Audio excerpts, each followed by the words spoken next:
A lot of coaches say that no position group relies more on chemistry and timing and comfort level with the guys next to each other than the offensive line.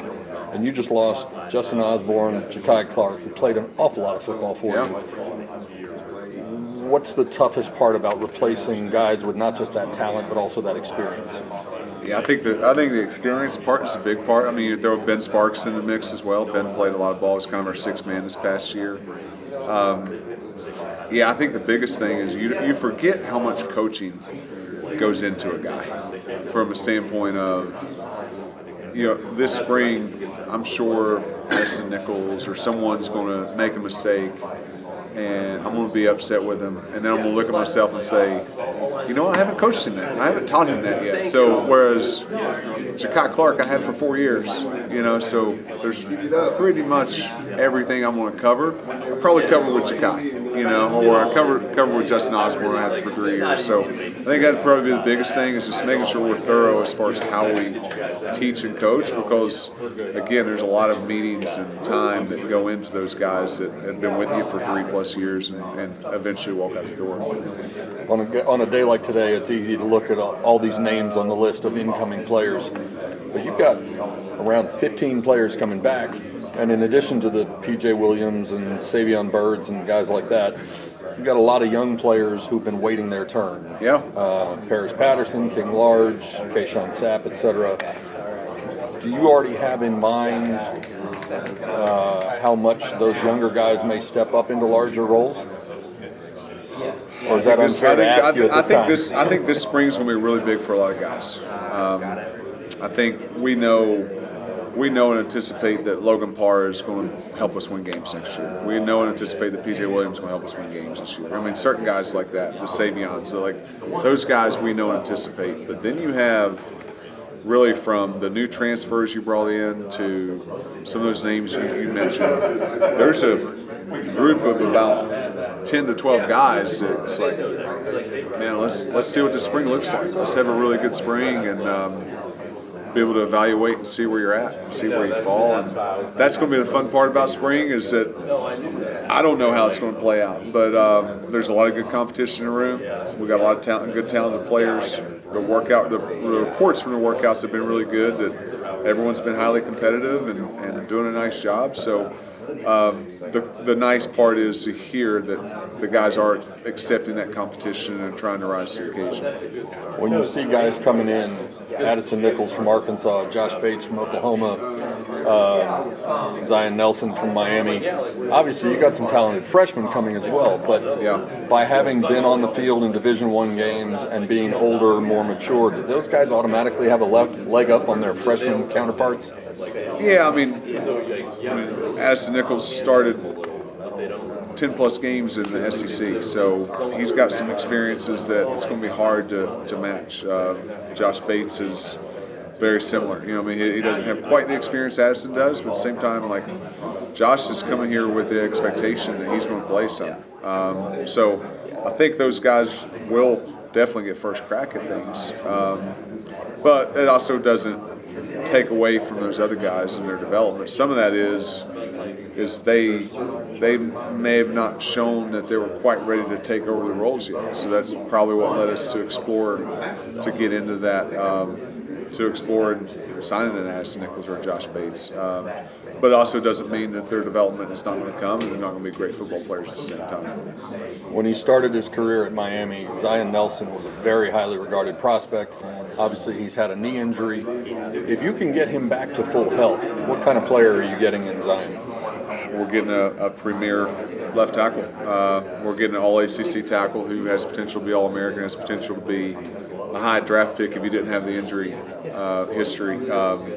Zion is 6'5", long arm, athletic, smart, tough player that is highly effective in the run and pass. He was projected to be either first or second rounder after we left him at Miami. So again, he's had some health issues with the knee. He's had a couple of procedures. He had a procedure recently. Hopefully in the next 2-3 months he'll be able to bounce back and we'll be able to see where he's at health-wise. But we know the player we have. We know the quality of person he is. we're going to be patient and do everything we can to make sure he can get back to that level of health. Some offensive line coaches bring in players specifically at tackle, guard, center. Others like the guys who can move around and offer position flexibility. Yeah. When you look at these transfers and these freshmen coming in, how much do you envision them migrating to different spots, and how much do you see specifically locked in at one spot or another? Yeah, I think guys like Addison and Josh both provide that they can play center or guard. And it was important for us losing Ja'Kai and Justin Osborne, both our top 2 centers last year. It's important we replace quality guys that we thought could come in and snap. So you throw those 2 in the equation, and now you have a Graham Uter, guys like that can snap. Now you feel better about where you're at center position. So we want to address that right away. Some of it is like some guys are tackles only. Some guys can play all 5. I think it's important to get a good blend and good mix, and you always keep that in mind when you're recruiting. But I know specifically with the transfers that you saw, Bates and Nichols came purely from we've got to fill that void that Ja'Kai and J.O. left. With Zion, it was more so of a luxury from a standpoint of we feel great about Savion and PJ, but we also remembered the player Zion was. So let's take Zion, and if he's healthy, then we know we got something really, really special. We also have Sione Mao, who is probably going to be a little more developmental, but who knows what he's going to look like after he gets with Coach Griswold in the weight room and he gets a spring ball, he gets a summer. Like, he's a 6'7" plus guy that with features is in the 99th percentile. So we're pretty optimistic that eventually he's going to get it and he'll be something special as well. Okay, I was going to ask you about Sione Mao, and Coach Lashley described him as simply an enormous human being, above and beyond. But he only played 2 games at New Mexico military last couple of years. So above and beyond the fact that he's enormous, what do you like about him? And do you envision him staying at tackle or moving in? I think he'll start off at guard. For what we do, we rely so much on our guards setting good double teams, moving defensive linemen. We need a giant people mover, and he can provide that as far as the way he can move people. But who knows? He loses a little bit of weight or gets in shape and gains a little more foot speed. Maybe. I mean, he's a massive human being, so he's going to be hard to run around. But we're going to start him at guard and see what he does. But again, he's a guy that even if he went to the NFL Combine, his size numbers are going to be in the 99th percentile. You start talking hand size, arm length, height, weight. Like he's a massive human being. So those features, those traits, no one can coach. And if I can do my job from a standpoint of coaching and develop, then he'll have a chance to be really good for us. Maybe the most heralded recruit in the class, program history even, is a tackle, Jamad Odens. And he's made every list of All-Americans and All-Star games and all that. So he's probably under more of a spotlight than offensive linemen typically are as freshmen.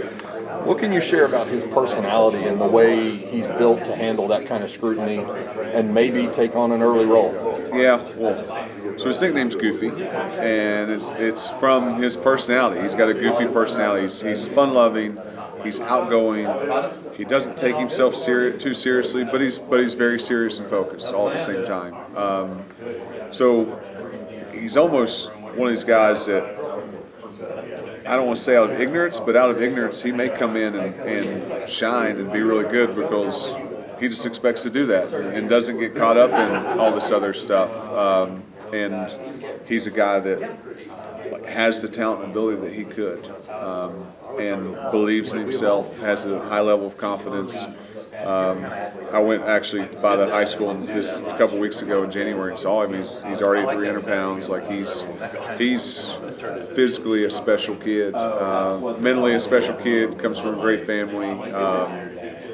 And then you turn on the film, it's just the way he can run his feet and his athleticism is pretty different from a lot of people you see. So, and then the other thing I think that comes out on his film is he just finishes.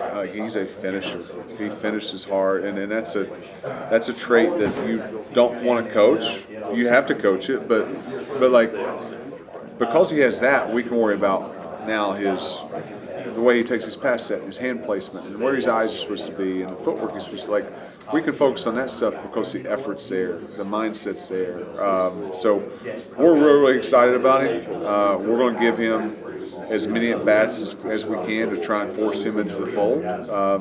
Some of that's going to be, what does Zion's health look like? How well is Savion playing? Those different scenarios that exist, but we're definitely going to be really aggressive in his development of trying to push him on the field.